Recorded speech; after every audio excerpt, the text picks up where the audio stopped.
What is going on YouTube? This is Jim back with another video. Today I want to talk to you guys about music and its importance in Legend of Zelda and where I feel Breath of the Wild really dropped the ball. And it's unfortunate because Breath of the Wild is almost a perfect game. The levels, the gameplay, the design of everything just flows together so beautifully, and it's just such an experience you really have to play to understand. However, the one thing lacking in it is the music feeling for it, and in the sense that the music injects emotion into all the other Legend of Zelda games, and it doesn't do it here. To really understand kind of why this is so important, we got to go back and talk about Koji Kondo. Now, Koji Kondo was hired in 1983 by Nintendo. He was the first ever Nintendo employee to specialize solely in sound design. He's worked on a lot of famous themes, whether it's Zelda or Super Mario Brothers. His laundry list is pretty much every Nintendo game ever. That's a first-party game. He worked on the theme or some part of the music, Star Fox, so many games. This guy's just really, really good at what he does. Legend of Zelda in particular really emphasizes on music, and I was fortunate enough to attend the Legend of Zelda Symphony of the Goddesses, which is a live orchestra tour. Basically, they came through Orlando a few times, of playing all the old music from all the old Zeldas. My particular favorite, obviously, the Dark World. Dun dun dun dun dun dun dun dun dun dun. I know you guys know this song.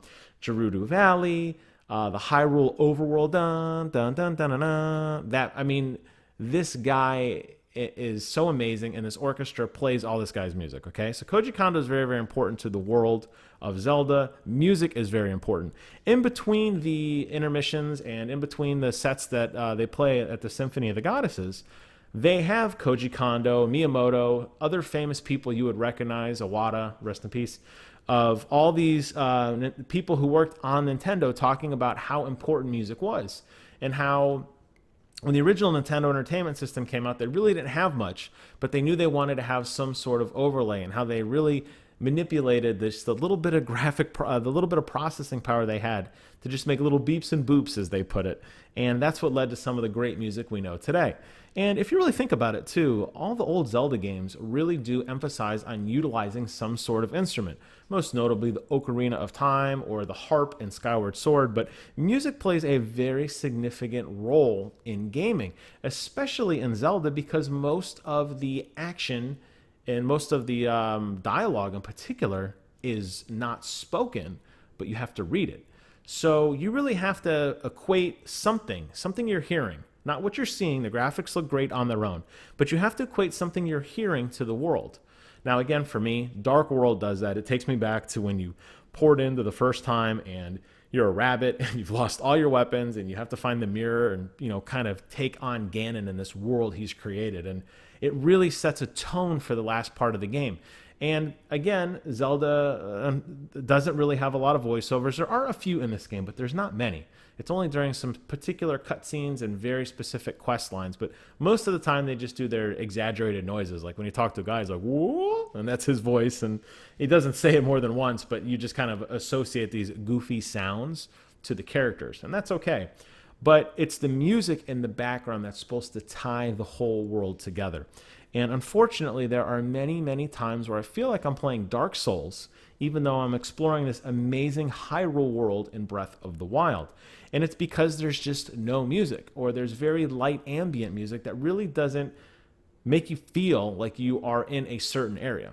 And Dark Souls worked to Dark Souls' minimalist design of this bleak, dire world very, very well. But Hyrule is alive and flourishing, and there's, you know, animals, and there's enemies, and there's people. The world is alive and it's vibrant, and it wants you to explore it, and it wants you to feel like you're part of it.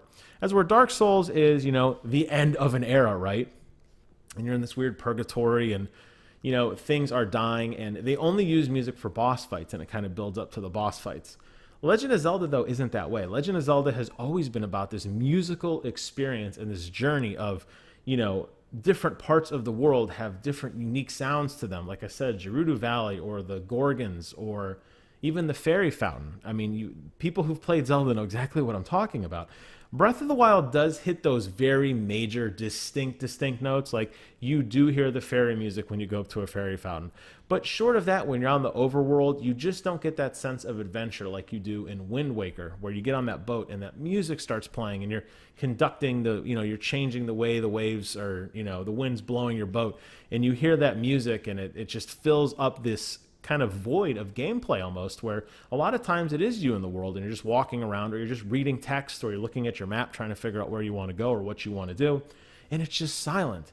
And I feel like that is such a misstep, especially since I've seen Symphony of the Goddesses and I know what the development team was all about, and they talk about it and how important music is to this franchise. And it's really frustrating that they left this component out. And I think it's too late to patch. I don't think this is something where they could say, oh yeah, we forgot to put in the music, we better go ahead and roll that in on the next update. I don't think that's going to happen. I think what you're going to see is just this void. Now, I did get the soundtrack that comes with it. It came with the Master Edition. And I listened to it, and it's very disappointing. There's only a few tracks. Most of the major towns have tracks, but for the most part, they're kind of the same. Now, there are different melodies during the day and night, and there are some plays on music pitch and tempo when you're approaching certain boss battles and when you're in certain areas of the world, and that's exactly what Zelda should be. But a lot of the times it's silent, and for that it's so frustrating because I know what it could have been. So Legend of Zelda, because I've gone to the tour a couple times, they emailed me, the Symphony of the Goddesses emailed me and said, hey, we're coming back to your part of town, and we are going to add we're going to add some more music. We're going to squeeze in some of the Breath of the Wild. We're going to have like a 10-minute piece towards the end of the concert, and we're going to end with that. Now, to me, Skyward Sword, which didn't play very well, had by far the most impressive overture, the main theme. I'm going to put a link to that below just so you guys get an idea of how amazing this music sounds. I don't know what they would do for Breath of the Wild. They're going to play the village, the music from Kakariko Village, because it's not really that distinct. It doesn't really set this game apart from anything else, and for that, I think it's a miss. I don't see a lot of people talking about that too much, and I think it's something that people should be aware of, because that's what's missing from this game to make it a perfect 10 to me.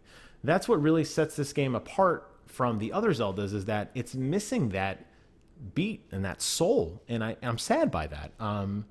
Everything else is so great, it really does kind of almost compensate for it, but at the same time, all I can't help but think is like, man, I really miss some really good background music, or when I'm, riding around on a Epona through the valleys and the hills, and sometimes it's just silent. You just hear crickets and stuff. It's like, well, I get it. They want you to understand it's Breath of the Wild and it's nature, and, Link awakens to fight Calamity Ganon one more time, and I get that. But at the same time, I think, man, I feel alone, and I feel like the music, the companion that was so important in the other games, is really missing here, and it is really disappointing. So that's my thoughts on the music of Legend of Zelda Breath of the Wild. Let me know if you guys agree or disagree. For those of you who've played it, do you guys know what I'm talking about? Do you care? Maybe it's just me. Maybe I'm in the minority, but I can tell you guys that to me, that's what really sets this apart from the other games. As always, I want to thank you guys so much for watching. Get out there, get hyped for the Nintendo Switch, play some games, and until next time, I will see you guys on the other side.